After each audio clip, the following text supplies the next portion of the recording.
All right. Welcome back to the Line Drive Baseball Podcast. I'm here with Brian. I'm Evan.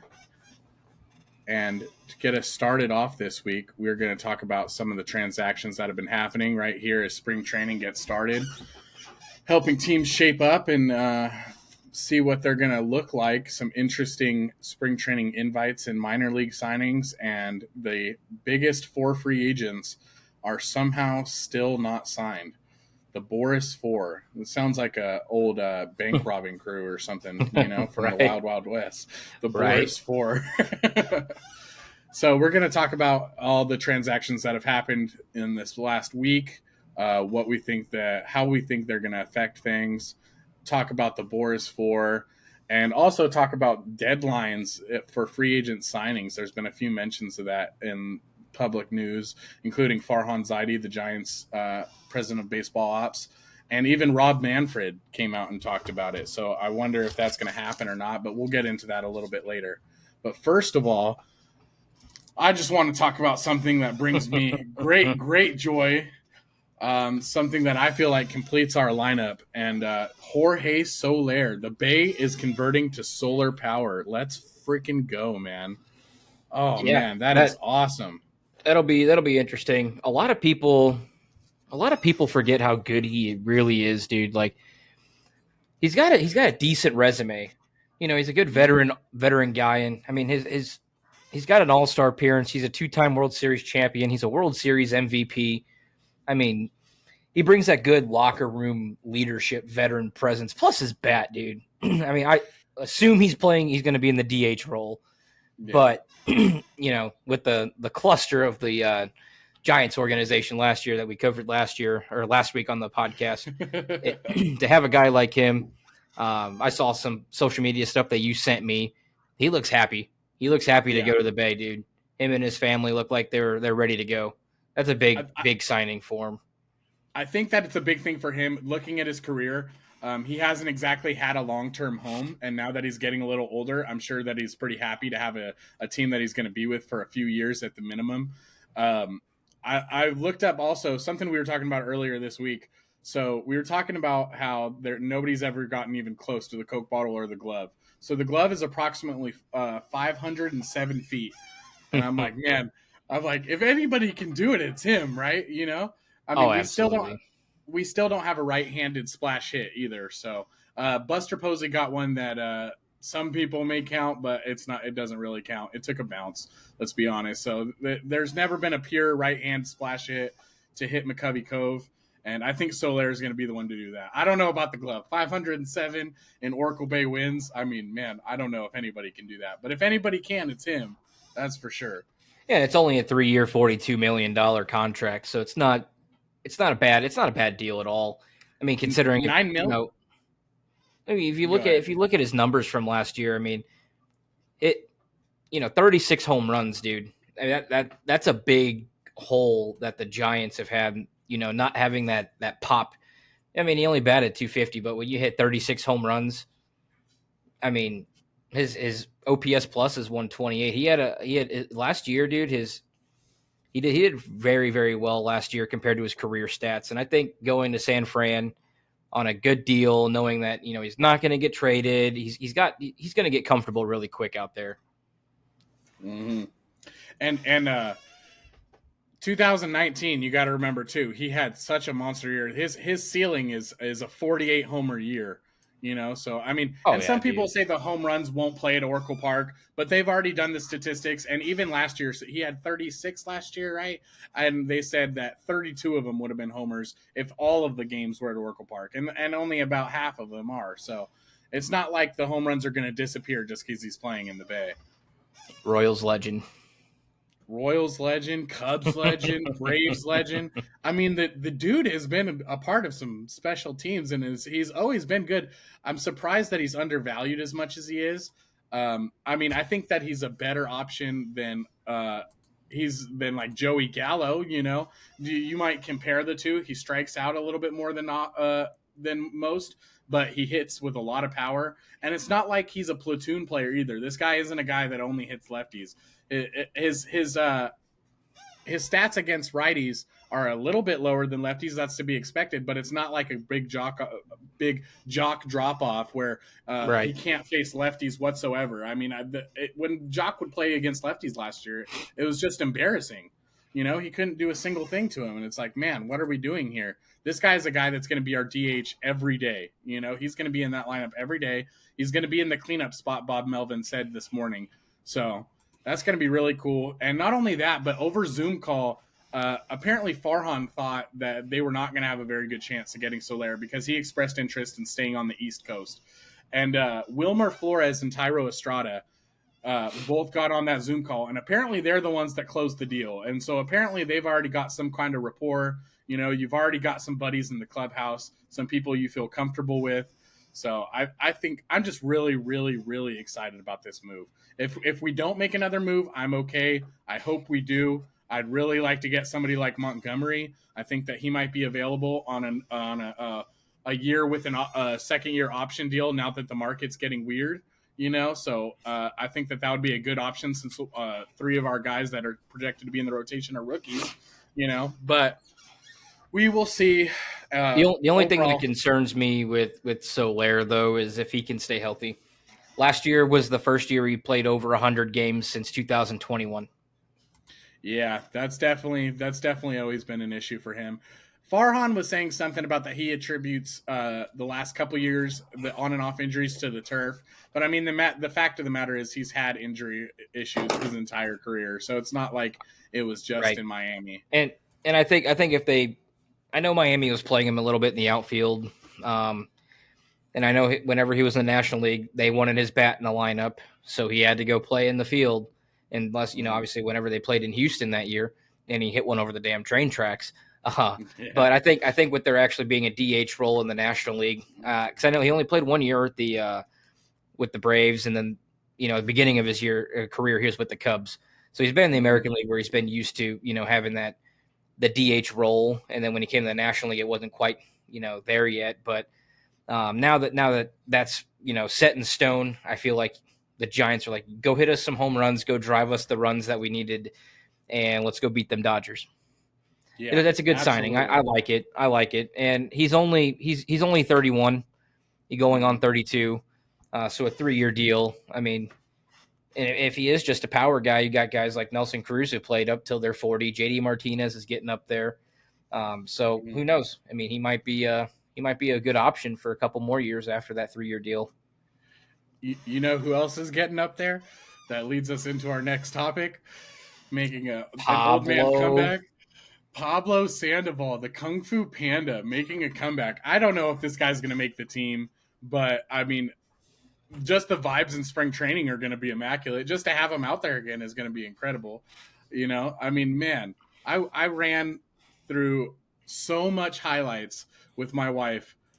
When that news broke, I was like, okay, honey, you need to understand the background and context of what this means, And so I forced her to sit on the couch and watch like 30-minute highlights. I'm like, and then he did this. And then there was the game where he had a homer and he stole a base and he pitched the 9th inning. And, the 3-homer game against Verlander. I mean, man, I don't know.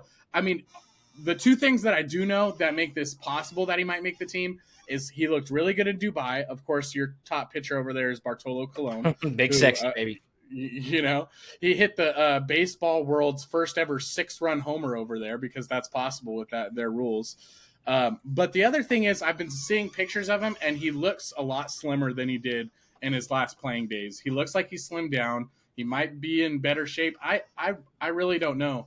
I don't see this just being a, hey, look what we're doing type of signing. It doesn't really make sense for them to do that. I think they at least think that he's good enough for it to be a possibility to make the team. We do have openings in the left side of the infield that we could use somebody to back them up. I don't know. Maybe hitter too.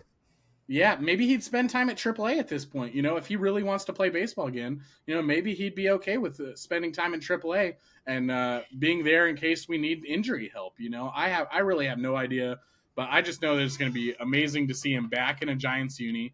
He's going to have 48 back. So it's gonna be pretty awesome. The vibes are gonna be great.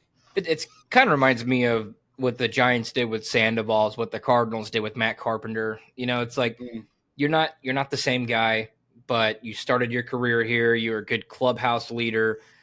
And again, Sandoval, I mean, he's also up there in age. If he doesn't get that, if he's more than likely going to be a platoon role unless he just goes off. But again, 2-time All-Star, 3-time World Series, and a World Series MVP.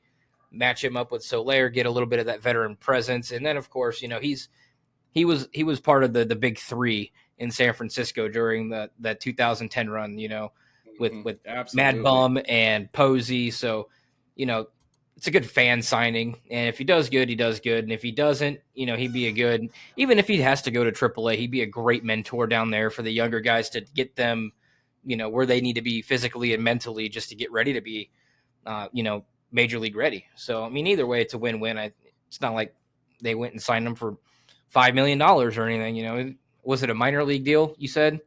Minor Like league a deal with an invite to league. camp. Yeah.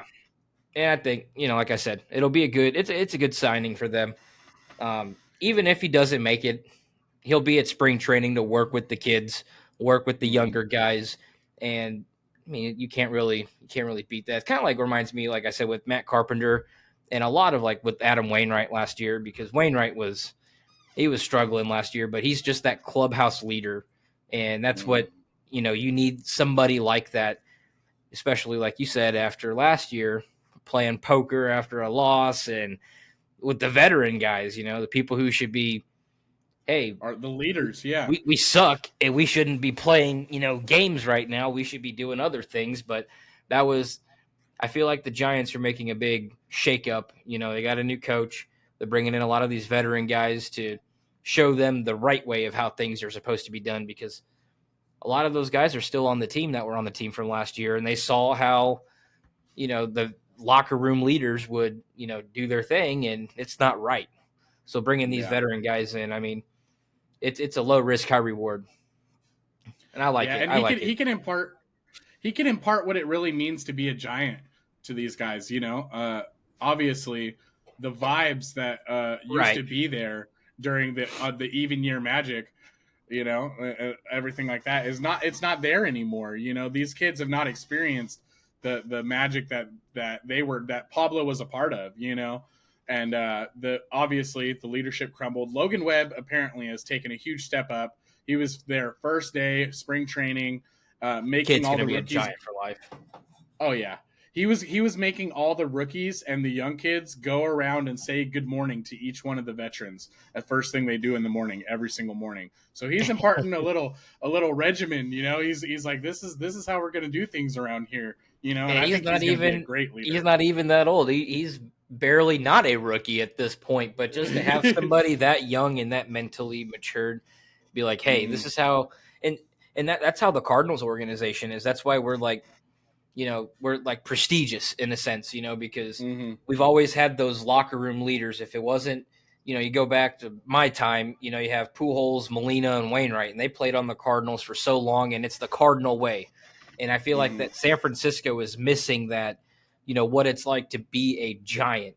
After last year, all the shenanigans and all the games that were played, you got to take pride in being a Giant, because the Giants are a very prestigious organization. And man, that run that they went on just was incredible. And bringing a guy like Pablo back in, just to be like, hey, this is what it's like to win. This is what we do. This is how we're going to do it. And if you don't like it, you don't like it. But it's good to have those kinds of guys in your locker room to embrace, because Pablo Panda was a Giant forever. And I was surprised to see him leave, but he wasn't too hot at the end of that his Giants career, and he didn't really do much with Boston. He didn't really do much with, I think he was on the Braves for a short period of time. And, but it is nice to bring that guy who embraces what it's like to be a San Francisco Giant back into that clubhouse to mentor and guide these younger kids into being superstars, because someone's got to do it, man, because if they want to play the shenanigans that they did last year, the Dodgers they'll just take off, and you got to have someone in there to do something about it, instead of playing poker. I kind of hope the D-backs re-sign Tommy Pham just so he can go and slap Jock again. Anyways, he's not on the big four list, but that'd be funny. They could be teammates over Right. fantasy football. So let's move into some transactions that happened this last week. The Tampa Bay can't speak. Tampa Bay Rays signed Phil Maton, ex Astro, pretty good reliever. Their pitching rotation and bullpen is going to be kind of interesting. I mean, the Rays always have a way of kind of just piecing things together. Winning. They did it last year. They find a way to win in the most weird ways, you know. But their rotation, well, they got Zach Eflin, who's going to come back. They traded for Savali, so Savali's probably going to be in that number 2 spot. McCallahan. Giants. McCallahan's going to start on the IL though, so he's going to be out. He's going to be on the 60-day, but when he comes back, that's going to solidify it. But Giants legend Zach Littell, who couldn't even make it as a reliever, is famous for arguing and not wanting to get off the mound with Gabe Kapler. He went over there, and all of a sudden he's a decent starter, you know, because that's just how things work. They've got the young, I think you could say Pepia. Is it Pepio or Pepia? I'm not sure. I haven't heard it said out loud. But in that trade with the Dodgers, they got him, and he's got a lot of potential. He's still very young, and they have Taj Bradley. So they've got a few young guys and a couple of veterans up at the top of that rotation. But the bullpen, you go into the bullpen and you see Fairbanks, who's solid, Jason Adam, who's always been pretty solid, Posh. You've got Maton right in the middle there, who he's going to be a solid reliever for them. You've got Sean Armstrong, who had good numbers last year. He really kind of exploded with his numbers, came in and did a really good job. You've got Journeyman Clevenger. You've got Chris Davinsky, and you've got Tyler Alexander.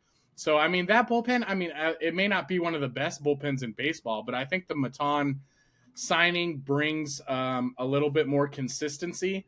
And with that amount of consistency, they're going to be able to do what they always do, which is piece together a team for like $50 at Dollar General. Right. And still make the playoffs. Yeah. And without that division, Songo, he's done. Yeah. Oh, man. Ugly.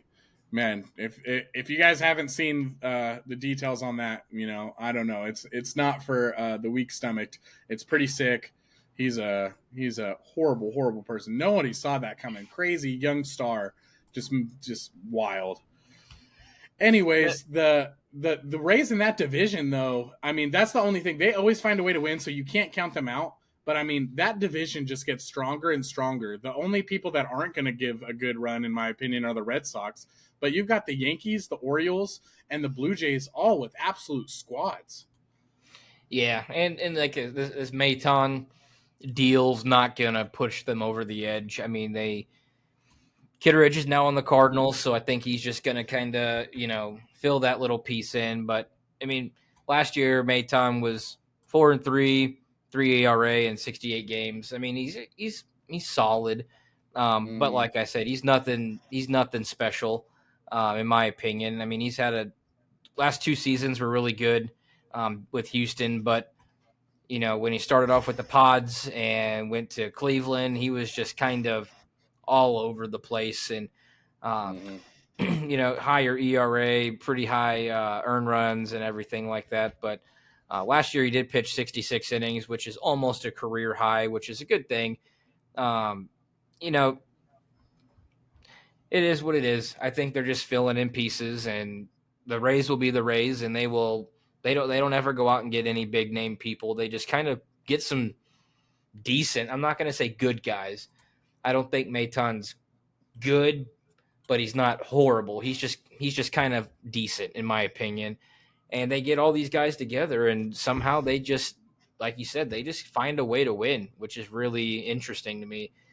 Because I feel like every time once somebody on their team hits free agency, you know, they don't ever offer them a contract. You know, I thought he was getting traded. The last person that I can recall off the top of my head who I thought was going to be a Ray for life and ended up going to San Francisco was Evan Longoria. I thought Longo was going to be a Rays career, you know, franchise player, but you know, other than Longo, I can't really recall anybody who they've, you know, you're our guy, we're going to keep you in, because like they were just like, okay, well, you're coming up on contract, we'll move on from you and we'll call up this other kid, and this other kid will do great. And then once he hits free agency, see ya. We're not going to pay you. And then I don't know. They just keep finding ways to win, which is pretty neat, considering. But I think in the future, I think they're going to start getting in more talent because the talks of the new stadium down there in Tampa, kind of like Kansas City. The Kansas City Royals are the same way. They once a star player hits free agency and your name's not Alex Gordon or Salvador Perez, they just kind of let you go, Moose and all of them, and they're trying to get a new stadium, so they're putting a team on the field to compete to get a new stadium and bring more fans in the ballpark because more fans equals more revenue. So I think going forward, I think Tampa Bay. That's why I think they might lock in Randy, but it'll be interesting to see how they go because the Orioles are going to be a problem and the Yankees are going to be a problem. I'm not too sure about Toronto. Toronto is just, in my opinion, kind of a year-by-year basis on how they're going to do. But the Orioles have a good young team. The Yankees are more than likely going to pull a Yankee, and they're going to lock up Juan Soto and have him in Judge. So if you want to compete in that division, you're going to have to get some good talent. So, but Phil Maton's I don't think he'll be their closer, but he'll be a good bridge to get to the ninth inning for sure. He's not a bad pitcher. So next on the list is the Phillies. Phillies sign Spencer Turnbull and Whit Merrifield. Spencer Turnbull, I don't think is a big difference maker. He might just be able to round out that rotation. It really depends. I mean, a few years ago, Turnbull was a top of the line pitcher there for a minute, and he's definitely declined. His stats have not been the same in the last couple of years, but he still has that capability. I think that he's going to slot in to where Lorenzen was for them in the second half of last year. Kind of spot starter if they need him to, can work out of the bullpen as a swing man, kind of whatever they need him in that capacity. He's going to round out the rotation. But the interesting one to me is Whit Merrifield. I think that's really good signing for the Phillies. I mean, just a guy that can play so many different positions. You've got him on an $8 million deal, which is including the $1 million buyout from last year. And the guy can back up anybody. He's going to back up Turner. He's going to back up Bohm. He's going to back up everybody. He can play center, short, second, third, pretty much whatever you need him to do. So it's going to be. And the other weird thing people seem to forget about Whit Merrifield is he's quick. He can get you. He had 26 bags last year. He only played a handful of games. He didn't play. I don't think he played too much last year for the Blue Jays, but I mean, he's got 201 career stolen bases, so he can move a little bit. But having that super utility guy, Whit is a super utility. There's a utility player, and then there's Whit Merrifield. He can play all three outfield positions. I've seen him play every position on the infield except, he has pitched in the past against the Cardinals, but I haven't seen him catch, and I haven't seen him play first base. But he could play. I've seen him play everywhere. So, if somebody goes down, you could throw him in there. And we call him two-hit Whit. Yeah. Two-hit Whit. Good signing, though. I think especially it's a great fit in Philadelphia. Philadelphia is obviously a team that's already really good. They locked up their rotation. They got their guy, and they didn't really need to make a whole lot of additions. They're there every year. And to solidify the outside edges of their roster with this move, it kind of makes everywhere better. It makes your infield better. It makes your outfield better. You've got a guy that can do everything. For a team that already has everything, I think it's a really, really, really good move. And who knows? I mean, back when Bobby started hitting his or I keep saying Bobby. I call him Bobby Whit Merrifield. It's funny to me. But when Whit, back in his prime in like 17, 18, 19. I mean, he was 192 hits, 206 hits. So the guy puts the ball in play a lot. No pop. But, I mean, he does have 470 career RBIs. And even last year, he only played 145 games. He still had 67 RBIs. It's not bad. But, again, the last 2 years in 22, kind of a down years whenever Casey sent him off to Toronto and whatnot. But he's known to play at least 150 games a year, which is pretty solid. He's always been pretty healthy in that regard. But, he hit 272 last year, and his OPS was 700, so it was right around his career average out there in Toronto. So it just depends to me on how much the Phillies plan on using him. Um, but still another great signing with Spencer, though. I like you said, I think he's just kind of a spot starter, maybe a long relief pitcher if it needs to be, because and who knows, the Phillies might be able to turn him around.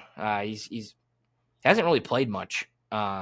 He's been hit with the injury bug a lot in his career, and he only has I think last year he went 1-4 with a 7.26 ERA. He had 7 games. He only pitched 7 games last year, and I mean his career ERA is 4.55. So I mean, you never know with the Phillies. The Phillies are just like, in my opinion, they spend a little bit of money, but the Phillies are always, they remind me of Tampa Bay. They're like the National League versions of the Tampa Bay Rays. Like they have a couple of really good pieces, but man, I tell you what, they make the postseason and then they just go. So you never know if Spencer can catch that fire. I mean, playing on the Tigers, I mean, it's the Tigers. Yeah. So maybe we a talked change about of them last scenery. week. Maybe a change Yeah. of scenery will do him pretty well. I mean, he was a second round pick, so I mean there has to be something there. I mean, he's going into age 31 season, and but maybe like you said, maybe a change of scenery. This signing though, I feel like it's just a depth piece, spot starter, long relief pitcher, and who knows, maybe they just decide if he has a good spring just to throw him in the 5 and let him roll. So again, another low risk, high reward type of deal. But I'm more interested. I was a little sad that Whit went to Philly. But again, Philly, they gotta keep putting in players to compete with the Braves. But it's good signing overall, in my opinion. But with both of them, I mean, they're both low risk, high rewards. I mean, if you let Whit play, Whit will be Whit.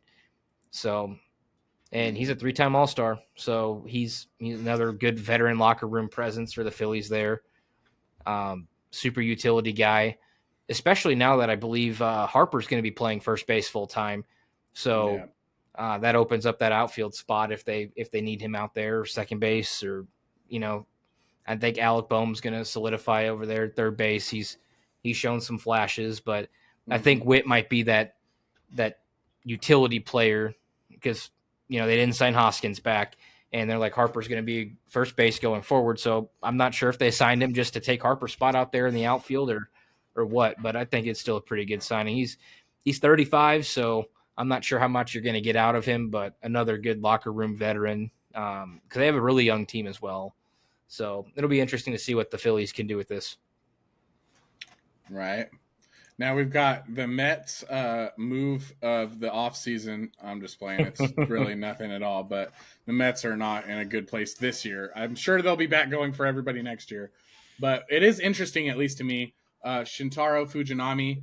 I feel like he has really good stuff, and it just did not play last year. It did not play with the A's. It maybe played a little bit better when he got traded over to the Mets. But, I mean, negative 2.1 WAR. He had a 7.18 ERA, which is absolutely brutal. But you could see he had games started, he had saves, he had 83 strikeouts in 79 innings, so it's not like the stuff isn't there. The 1.4 whip isn't good, but I feel like when you watch the tape, his stuff is there. It just doesn't seem to be getting put together, I guess is the best way to put it. Well, and I watched him whenever he got traded to Baltimore last year, and he went 2-0, and he cut his ERA in half. He did pretty well. He had 30 games for Baltimore, so it's not like he wasn't playing. He only had 30 or 29 and 2/3 innings pitched. The problem with him though is he just lets up a lot of base hits. It's not like his walks are high or anything like that. But he did show some signs of dominant stuff when he was at the beginning of his time with Baltimore, and I think that was right around the time they traded for Jack Flaherty, and I think they moved him to the bullpen, and he was just their bullpen pitcher. But he did a lot better with Baltimore than he did with Oakland. So I will say that there is a little. I mean, again, low risk, high reward. He's only 29, and who knows? Who knows? Maybe Kodai can Senga can get him locked in. Especially having two Yeah. Japanese-born players. The Oakland A's, in my opinion, is just a really tough place to start your career because he didn't do very well with the A's, and posting an 8.5 ERA over 7 starts. So, Yeah. and like I said, and he cut his ERA in half. He won 2 games. He had 2 saves, but I don't know. He had 63 earned runs with the Oakland A's, and he only let up 16 earned runs with the Baltimore Orioles. But obviously, he had way more innings pitched with the A's. But yeah, dude was just getting smoked, and the A's would just leave him in. It'd be 11-0 in the bottom of the third, and he's still pitching. So Yeah. I don't know. Maybe the Mets can figure something out with him. Like you said, his stuff looks like it could be pretty good. You just got to put all the pieces of the puzzle together and go from there. Again, maybe a new change of scenery might do him good. Maybe having another Japanese-born player on your team, might build some confidence. Maybe they could work together. I don't know, but I mean, with the Mets losing Scherzer and Verlander last year, and missing out on Stroman, and I don't see them signing Blake Snell or anything like that. Maybe they can get something out of here, because I don't think they're going to be that good this year, in my opinion. Yeah, I don't So you think never so know, either. though. Alonso leaving. I mean, I'm sure they're going to go hard for him in free agency, but Alonso leaving, it's easy to see this Mets team doing a little rebuild and then going and trying to buy people again.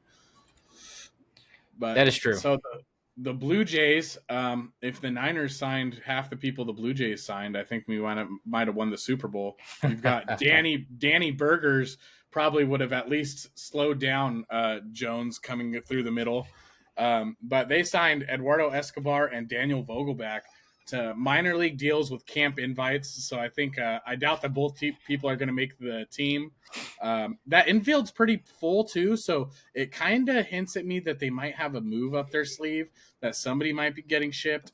They sent Otto Lopez over to us for cash considerations, which was already their infield depth, and then they go and sign 2 other guys that they already have the positions filled. So I don't know what it really means. I don't know if it means that one of them is gonna be able to stay, if it means they're trying to try things out to see if they can make a trade during spring training. I don't really know. But Escobar, I mean, Vogelbach, both of them don't really have too much left in the tank. Vogelbach, I mean, he can hit dingers, I don't know how much more he can do that. He's not very good at first base on the field. His fielding stats have never been good. Escobar, and he's not starting over Vladdy. No, and Escobar, he's getting up there in age, but he's always been a pretty much above average player for the most part. But it's interesting. I feel like it spells another move coming, though. That's what it tells me. Well, Eduardo's going on age 35. His 35-year-old season, and again, the Blue Jays have such a young team too. So I don't know if this is just bringing another veteran guy. But like you said, Escobar, he's a one-time All-Star, but he's been on Minnesota, Arizona, the Mets, the White Sox, the Angels, the Brew Crew. He's been just a career guy, just bouncing from team to team. But I mean, you're not going to get the same numbers that he had with Arizona back in his prime years, I should say, where he hit 35 home runs and drove in 118. But again, Eduardo's just one of those guys. If you look at his track record, you play 100 games and he'll play like 150, and next year he plays 50, and then he gets back up to another 150, and then he's below 100 again. And last year he only played, he was with the Mets and the Angels, and I mean combined he only had 6 home runs last year, 31 RBIs, and it just wasn't anything special.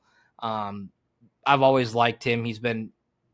I've always liked Eduardo Escobar, but like you said, I don't know if they've got some bigger plans to move somebody or do whatever they got to do. Vogelbach, I mean, he's like Joey Gallo. He's like a great value version of Joey Gallo or Kyle Schwarber. He's just all pop, and I know I know some Met fans out there, and they were not satisfied at all with Danny Burgers last year, just because, if he hits the ball and it doesn't go out, it's a single, dude.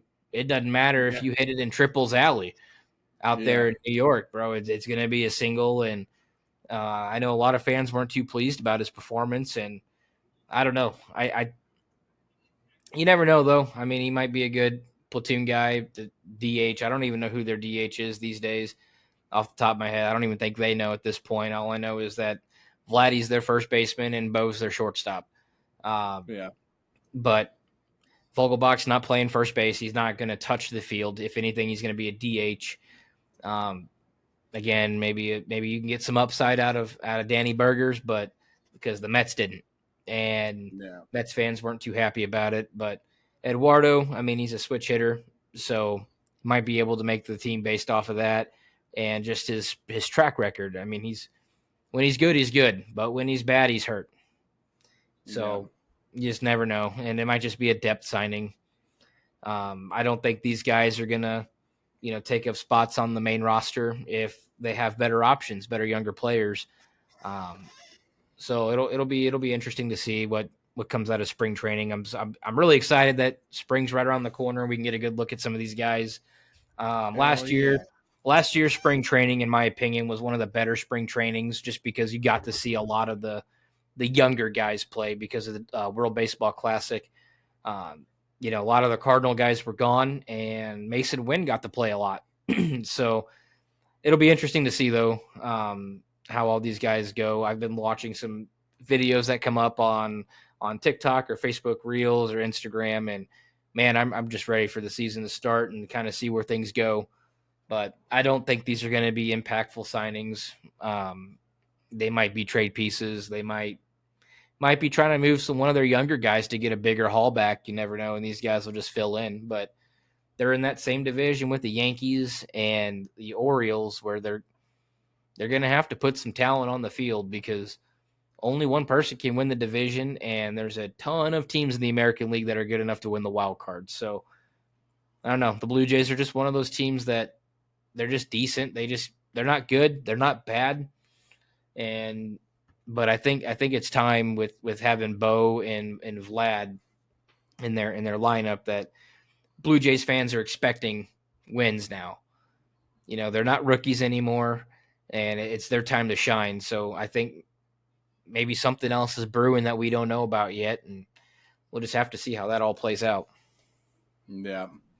So a note worth mentioning, Pirates signed Yasmani Grandal. Again, we don't really need to go too far into that. That's just a depth signing for catcher right there. But what is interesting is on Twitter, it was blowing up there for a minute that they were real close to a trade with the Marlins for Edward Cabrera. And then all of a sudden it went radio silent. And it seems to be the thinking is that Braxton Garrett came in with a shoulder injury to spring training, and maybe that slowed them down a bit. I really was surprised that that was talks at all. I was trying to figure out who is it that the Pirates have that they're willing to ship out Cabrera for. I mean, if you're going to ship out one of your guys, I would ship out. I mean, if you're thinking you're not going to compete as much this season, ship out Luzardo to the Orioles. The Orioles have so much in their minor league system. They need a pitcher. It can bring us into another one of our topics. Bradish is going to be on the IL with a UCL sprain. They need another person. So why would you not try to ship him to the Orioles? Who on the Pirates are you going to trade him for? I really don't understand. But apparently it was pretty close. I don't know if it's still being worked out, if they're talking still, what's really happening with that. But boy, let me tell you, if they make that happen, because I guarantee you they're not trading Ke'Bryan Hayes. Ke'Bryan Hayes will be, he's going to be their organization franchise player. He's that good too. So I'm kind of on the same boat with you. Like, who are they going to trade? Because Edward Cabrera, and if they're trying to get Braxton Garrett as well, those are two really, really good arms. And then, you mix them up with Paul Skeens, bro, those Pirates, they might be trying to make some moves for, maybe not this year or next year, but, 2-3 years down the road. That could be interesting with having Edward and Garrett with Paul Skeens. But like you said, I don't know who they would trade, they're not going to trade away any of their top guys for these people if they want to compete. But that's it. That's interesting. That's interesting because, like you said, you probably get a little bit more talent elsewhere because I don't think the Pirates, like I said, they're not trading to keep Brian Hayes. Paul Skeens is not going anywhere. Maybe a package centered around Reynolds. That's the only thing that really came to my mind. Send Reynolds to the Marlins, but I really don't know. I feel like there would have to be more pieces involved in that on both sides. Because he's on a super. He just got his contract extension, and it's a pretty team friendly. It's nothing crazy, but again, though, it makes me wonder: would you really trade away Brian Reynolds, the guy you just signed for 2 pitchers? Because I don't know if those were like the flashy toys in the trade, or if there's going to be more. I'd assume it wouldn't be Brian Reynolds straight up for Edward and Braxton Garrett. I wouldn't think, but again, I mean, I would think they would get a lot more talent if they were to trade Brian Reynolds, just because he's locked in for a good while on a pretty decent contract. Nothing too crazy, but I mean, he's kind of getting up there in age too. So like it kind of falls into if they're trying to compete within the next 2 to 4 years, getting as much value as they can for him now, and then building around Paul Skeens and the pitching staff, and then keep Brian Hayes on the offense. I could see that, but I think Brian would draw a lot more than just those two. Or I would, my opinion, if you're going to make a trade like that, you have to have Jesus Luzardo in there because he's almost worth a big package like that. But that's the thing I follow the Marlins a little bit, and boy, let me tell you, they have depth. They have a ton of depth in their rotation spots, even on the main roster. And then they have so many really interesting, young, talented pitchers. Like they're a pitching farm, dude. They just keep pounding out pitcher after pitcher after pitcher. Like Sandy was good for the Cardinals, but nobody thought he was going to be a Cy Young, and they just keep pounding out really good pitching staffs, really good talent. So, I mean, maybe they have a little bit of wiggle room to get rid of Edward and Braxton and get a guy like Brian Reynolds, because I know when we did our breakdown of the Marlins team, there's really nobody on that roster. Jazz can't stay healthy, and you have Luis Arias. Jake Berger might, maybe adding another offensive piece to that lineup, to compete for a wild card spot. But like I said, I don't know. Maybe they know more than we do. Yeah. They also just shipped off Peyton Burdick to the Orioles, and only for cash considerations, which was an interesting move there. We were looking at his stats before the podcast, and he's played a little bit in the majors, 32 games in 2022, 14 games in 2023. Not overly impressive stats. His minor stats are a lot better, so I don't know what hasn't translated yet and where he's at with that. But he got shipped off, so they obviously feel like they had enough depth at that position. I mean, like you said, his major league, he only had 33 at-bats, 1 home run, 2 RBIs, only batted 182. OBP was 270, and OPS was 603. But if you look at his minor league stats, in 420 at-bats, he had 92 hits, 24 of those were home runs, 17 RBIs. And his stats weren't really that much better in minor league. He's only batted 219. His OBP was 327 and 775 OPS. But, I mean, he's 26. Going to the going to the Orioles. So I mean, maybe they're just trying to free up a spot on their roster. They're 40-man. He's 26, so it's not like they're getting a 22-year-old with those stats, because that'd be a little bit different. But you never know. Baltimore, like going back to the Orioles, they have so much depth. Maybe just getting a guy like him for cash and just kind of seeing where it goes. You never know.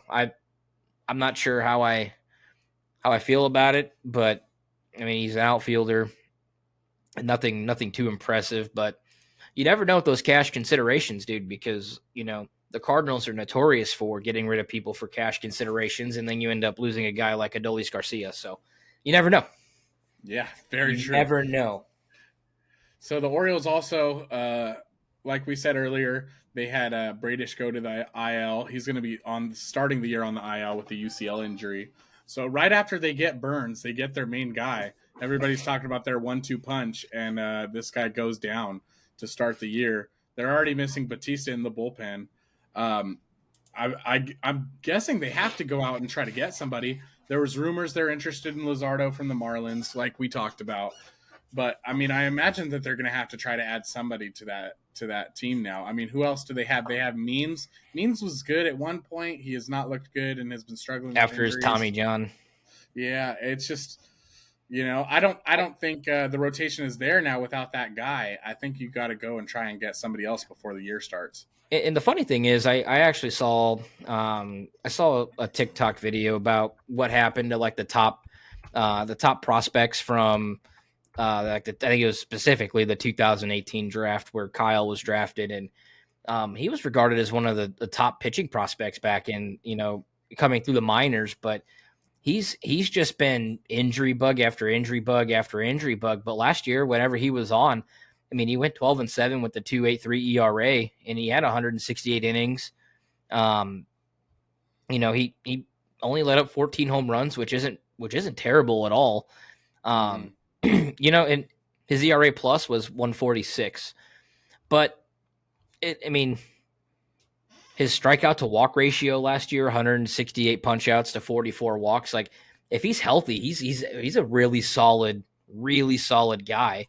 And the problem with him is that he just can't stay healthy. Last year, it looks like it was his first full year on the roster for the Orioles, and he only had 23 games, and he went 4-7 with 117 innings. So, his thing is just the injury bug has been plaguing his career, and like you said, I don't know if they're going to go out and try to get another guy. Because there's no telling how that UCL injury is how long it'll take. Yeah, sometimes Cease is still out there. Luzardo has been rumored to be available.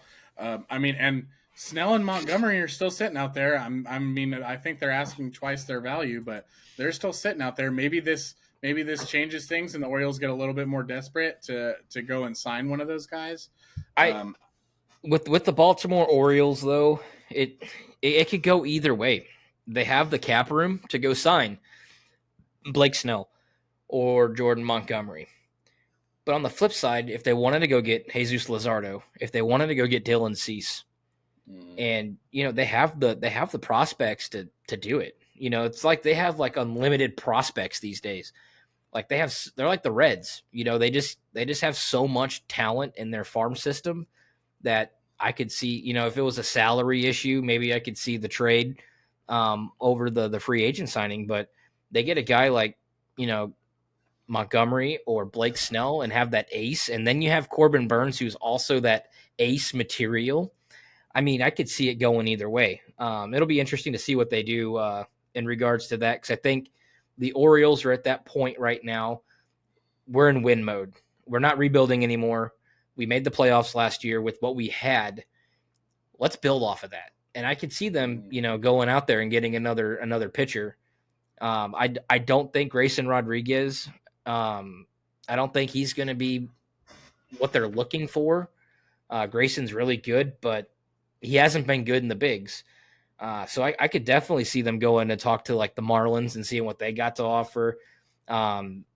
I've heard the trade ceiling for Dylan Cease is through the roof. I heard the White Sox just went way too much for him.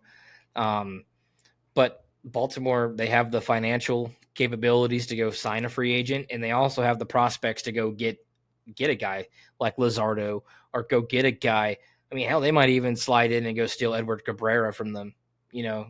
Like we just want Edward. We don't need Braxton like the Pirates, So you just never know. I think the Orioles will figure it out, even if they decide not to. I still think they'll be okay. But Kyle's just been injury plagued his entire career, and like they got Corbin Burns. I think they're going to get John Means back. I'm not too sure what their expectations are for him. He was really, really good before he had Tommy John. And then, like you said, Felix is out. He's going to be out the majority of the year unless they make a deep playoff push where they can maybe get him back at the end of the season. But who knows? Maybe they go trade off some of their prospects and get a decent closer. Because I don't know if Yanier Cano is going to be their closer or not. But he was really dominant too. And he was a guy that just kind of came out of nowhere. So it'd be interesting to see what the Orioles decide they're going to do in that regard. So we'll have to get with Carson for sure and see what his thoughts are on all that. So they'll be fine. A second option they have too is going for a mid-tier guy. There's Michael Lorenzen still available in free agency, and the not necessarily ace, but could fill into more of the top of the rotation. Shane Bieber has been known to be available, so maybe that's something that they look at. Talking about Snell and Montgomery, will move us into one of our last topics. The Boris 4, the dreaded Boris 4 going around the Wild West trying to steal everybody's money. I mean, apparently the asking prices are just through the roof on these guys, and nobody's wanting to pay it. I know a little bit about the Matt Chapman negotiations, him wanting 6 years instead of 5, him wanting 110 instead of the 95 that he was projected. And I don't know where they're at with that, of course, but I mean, it seems like he's destined to be a Giant. I think everybody in this entire offseason has thought that he's going to be a Giant from the start. He's got the Bob Melvin connection. We have the need. We also just brought Sandoval, so maybe the Sandoval signing is just a flex to Boris. Like, hey, we're going to bring back Pablo if you don't want to bring down your price. Right. Screw you. I really don't know, but I mean, these guys got to sign somewhere. They're 4 of the top guys. And I don't expect them to go into the year without deals. The Mariners are a team that I can see in on Snell or Chapman, especially if the price does get lowered. I've heard the Yankees are sitting there and waiting for Snell to lower his price or take a shorter deal. Bellinger seems like a Cub through and through. I just can't really see any situation where he's not a Cub. I mean, you never know. Somebody could come and surprise and just get him at the end. Who knows? Maybe the Rockies want to come and pair him with Chris Bryant in horrible contracts, but I really don't know. I mean, Montgomery, now the Rangers are saying that they're done adding because they don't have the money because of that TV deal. I really thought Montgomery was going to go back to the Rangers. And it's like, there hasn't really been any rumors. There's not been any rumors like, nothing. Montgomery has been in talks with so-and-so. I haven't heard a single one, and I refresh my Twitter feed every 30 seconds throughout my entire day. So, I mean, I don't know. It's really, really interesting. You've got the little brother, also older brother of the Boris 4. JD Martinez is also a Boris client. He has not signed, but I think that he'll sign somewhere. I think a lot of people have need for that DH power spot, and he definitely showed that he still has it with the Dodgers last year. But those other guys, I really don't know what's going to happen. What do you think? That's the same thing I was thinking, dude. Like, there's not even any rumors out there like, oh, Snell was talking, reports that Snell's talking with so-and-so or Bellinger or this and this and that. There's nothing out there, dude. Like, there's absolutely nothing out there in regards to rumors, because we love rumors, don't we? As sports fans, we love, like, oh, well, guess what? He was spotted talking to so-and-so. It just, like with Ohtani, there was all these rumors about Ohtani talking, but you're not getting that with your Cy Young from last year. That just mind blows me. I do think Bellinger will go back to the Cubs. The Cubs have the money to do so. And why not? The Cubs were able to get him back on the right path, and it just makes sense for him to stay with the Cubs. I do think, though, these guys will sign before the season does start, especially the pitchers. It's a little bit harder as a pitcher to get in the full swing of things compared to a hitter, because you can go pitch in a cage.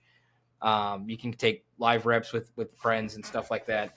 But with spring training and pitchers and catchers already reporting, and a lot of other guys that are already at camp, it just mind blows me that there's not even any rumors. I think Blake Snell, I don't even know where, like, there's no rumors.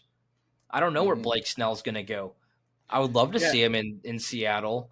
New York, if they decide they're going to have balls and sign him and keep, get their rotation solidified, But there's just no rumors on Blake Snell. Matt Chapman, obviously, there's been rumors and him linked to San Francisco. I don't think he's going back to Toronto. I think he'll go to San Francisco. But I've also heard that the asking price is through the roof. And I know a lot, like with Jordan Montgomery, he pitched for the Cardinals last year until he got traded. There's been talks. I don't think it's rumors or anything. It's just talks that, about a Jordan Montgomery reunion back in St. Louis. And I can tell you right now, being a Cardinals fan, they are not going to pay Montgomery what Boris is going to want them to pay him. The Cardinals are not like that. So it'll be interesting to see. I'm surprised that Monty didn't take a pay cut to go back to the Rangers, given that Scherzer is going to be out for some time and DeGrom's going to be out for some time. Evaldi's had injuries. John Gray's had injuries. But like you said, their TV deal and the season before they won the World Series, they spent like $500 million on 2 players. Mm-hmm. So the financials aren't really there if Boris is trying to get the most bang for his buck. But that also will lead us into the next topic about the trade deadline, or not trade deadline, but a deadline for free agent signings and how all that would work. I got to thinking about it because I was thinking about it myself, and I think it's a good idea, but it's a good idea if you're like a top free agent, if you're a Shohei Ohtani, if you're a Blake Snell. But there's a lot of guys out there, like if the Cardinals didn't sign Matt Carpenter, I mean, I don't know how they would do it. Like, you have to sign before pitchers and catchers report, and then the free agent pool would open back up once the season started, because there's so many free agents out there that are not named Blake Snell, or even guys like JD Martinez. So I don't know how that would work with older veteran guys, because I don't know if they're gonna have like a window, like you have to sign before spring training, and then you won't be able to sign until after spring training. Because I know a lot of those high caliber players would like to get into that clubhouse and start mingling and building rapport with their new teammates and getting live reps and getting this and that. But the veteran guys, they're kind of used to it, if they don't sign until in like April or May. So I'm not sure how all that would really play out, but I'm almost a fan of it, but I would just need to know how how it would work.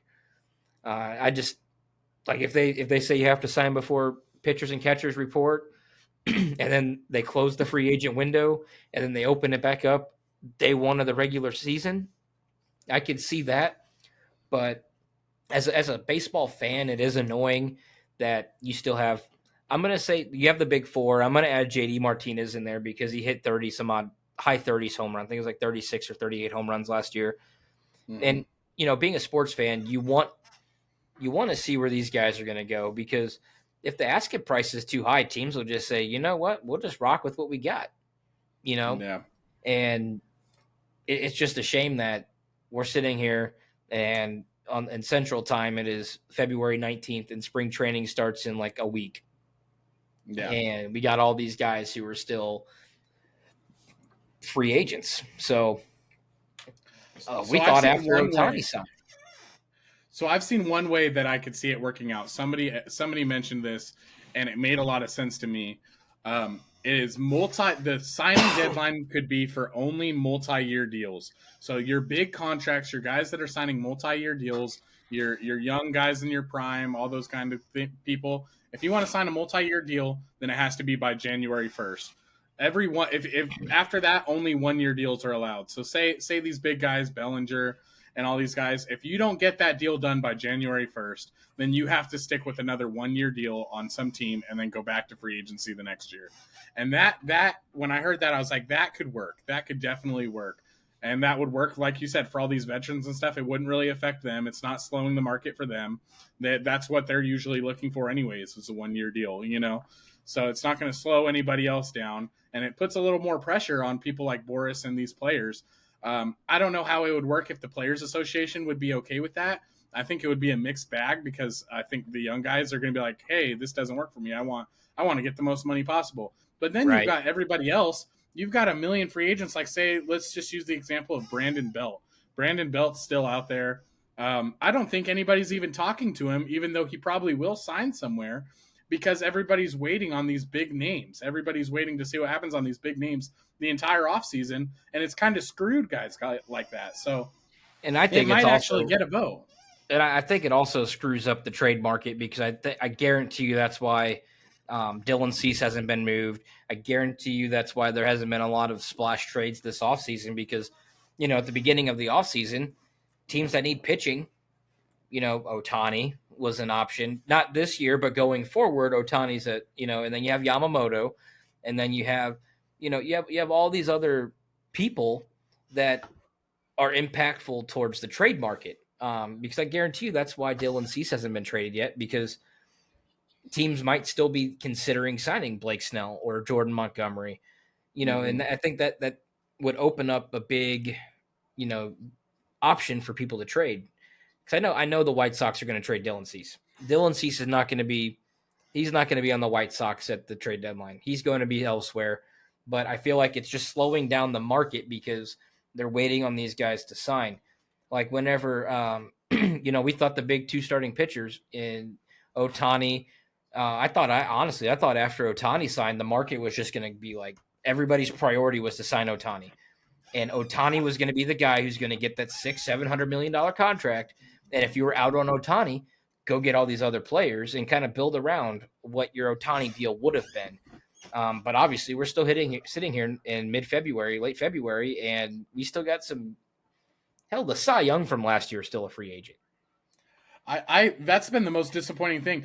After Ohtani signed, and I stopped crying in the fetal position in my room about 2 days later, I grabbed my phone, and this thing did not leave my hand for like 2 days because I expected the floodgates to just be wide open. I was like, okay, Ohtani signed. Now everybody else is going to sign. There's going to be all these moves. Everything's going to get loose and get going.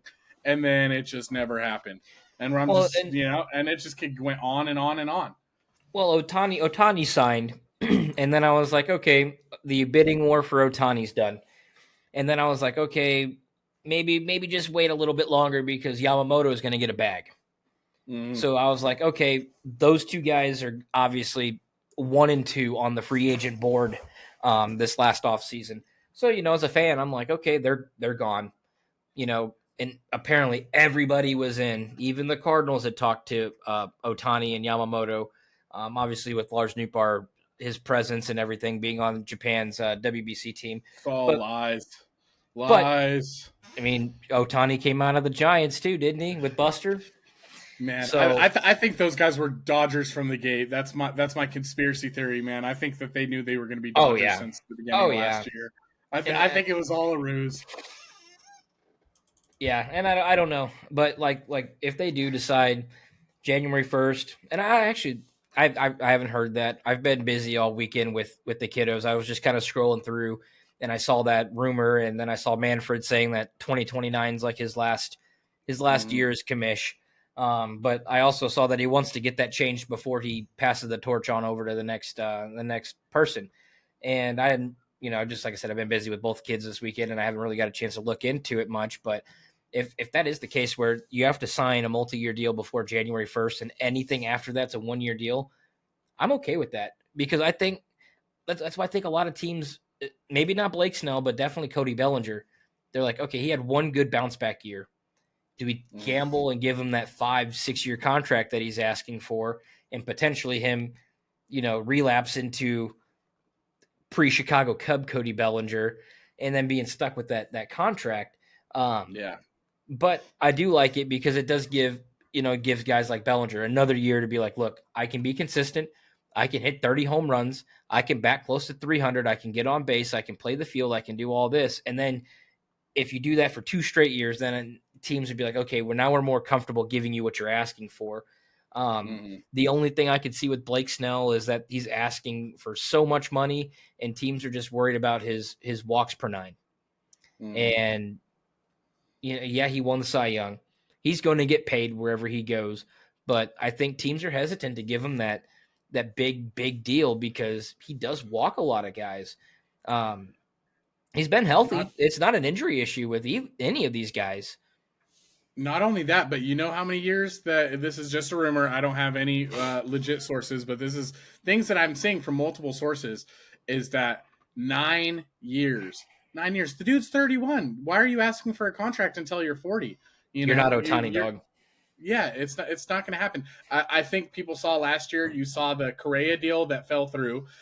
You saw the Judge deal, and now Ohtani. All these deals that teams are willing to pay a ludicrous amount of years for players like that. You're not that guy, bro. You're not that guy. He's good. I'll give credit where it's due. Like Blake Snell, he's a great pitcher. Don't get me wrong. He's been great since he was with Tampa Bay. I don't agree with him getting pulled in the World Series game one bit, and neither does he. But yeah, absolutely. He's been solid his entire career. And I as a fan, he deserves to have that multi-year deal with the bag. He's done what he's supposed to do. He's won a Cy Young. He's pitched in the World Series.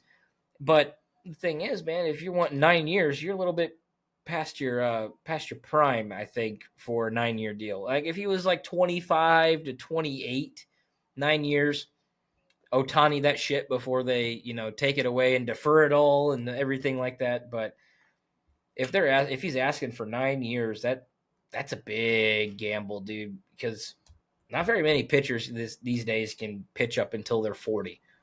Yeah. Unless your name's Randy Johnson or Greg Maddux. Yeah. Wainwright couldn't do it. Mad Bum couldn't do it. Kershaw can't do it. Story. So I don't know, man. It'll be interesting, but I still think Blake Snell. I would like to see him on Seattle. I think Bellinger's going to go to the Cubs, and honestly, I could see JD Martinez going back to the Diamondbacks. That's my hot take for this podcast. Is Martinez goes back to the D-backs, and because if you look at their lineup, they don't have a power bat either. Yeah. Maybe even the Guardians, because the Guardians they need some pop. Yeah. And I think JD, obviously with him being late 30s, he's not going to get more than a 2-year deal, I don't think. And he might just be that 1-year guy like Nelson Cruz was towards the end of his years. 1 year. And then JD would be a good trade piece at the trade deadline. If he does really good, send him off to somebody else. You get a decent haul back. But I don't know, man. It'll be interesting for sure. I'm not sure where Monty's going to go. If I had to pick where Monty's going to go now with Kyle being out, I think he might be an Oriole. I think that'd be a good pickup for them. Like I said, they have the cap space to do so. Or not the cap space, but they have the financial backing to do it. It's just going to be really interesting to see what comes out of this, because I think they will sign before the season starts. I do not think they will sign before spring training starts. I think they will sign in the middle of spring training, and I don't think any of these deals are going to be good deals for the teams that get them. I really don't. I think whoever's going to get these guys are going to overpay, and then they're going to be rushed into the season. They're not going to get a full camp in. It's just going to be a dumpster fire, in my opinion. Now, I hope they prove me wrong, because these guys that are free agents, I like them. I have nothing but respect for them, but it's really hard just to go into your off season and stressing about contract negotiations. And then if you're going to a new team, a new clubhouse, and you have to build rapport with your teammates, especially if you're a pitcher, you want to know your catcher. And that's the big thing, Yeah. And that coming out of Cardinals camp, that's what Sonny Gray's been doing. He gets with every one of the catchers, and he's like, this is how I do shit. This is how I'm going to do shit, and you're going to learn my way. I'm the pitcher. Yeah. You're my catcher. And he's not coming off as a dick like that, but he's like, I'm the pitcher. This is how I do things. This is how I want things done. And if they go to new teams, Snell's not going back to the Padres, I don't think. And that's why I'm surprised if Bellinger's going back to the Cubs. Maybe you want to go meet your new coach. He's not going to he's not going to be on the other side of the field from you anymore. He's going to be in your clubhouse. He's going to be on your bench. So, like I said, it'll be interesting to see. I just don't think these guys are going to sign before spring training, the way this is going. Yeah. All right. I think that's all the time we have for today. We covered everything we could from this week. Maybe next week we'll have 1 or 2 signings out of those big guys. Maybe we'll have some news from spring training, or who knows where we'll be at. But thank you guys for listening. Can I add something really quick here before we head it off? I just looked at this and it popped up. Absolutely. The Seattle Mariners are in discussions with signing Matt Chapman. Oh, shout out Uncle Mark. Seattle Mariners discussing Matt Chapman. Are you guys going to sneak in and come and take him from us? I think that he might be a fit there. It'll be interesting. I just saw that when I switched over, and I know the other signing that we didn't talk about, we might have forgot to put it in with the Diamondbacks getting Randall Grichuk. Again, I don't think that's going to be much. I love Randall. He was a good Cardinal. But who knows? Their outfield's stacked already, so he might just be a platoon piece. But, yep, that's the latest news coming out at 11:16 p.m. This was reported that Matt Chapman and the Mariners have discussed signing. So that'll be interesting. That'll be interesting to see. So hopefully, Evan doesn't wake up tomorrow with his hopes and dreams crushed, unless it's like an absurd contract to where you're like, oh, thank God we didn't sign him, because you want the guy, but you want him at a fair price. Yeah, you don't want to overpay for him. He's not Ohtani. He's not Judge. I'm somewhat healed with the Soler signing. After being second place to every free agent out there for so long, so I can afford to miss out on a bad contract. But all right, guys, we'll see you next week. Thanks for stopping by and listening. This was the Line Drive Baseball Podcast. You guys have a good night. Peace.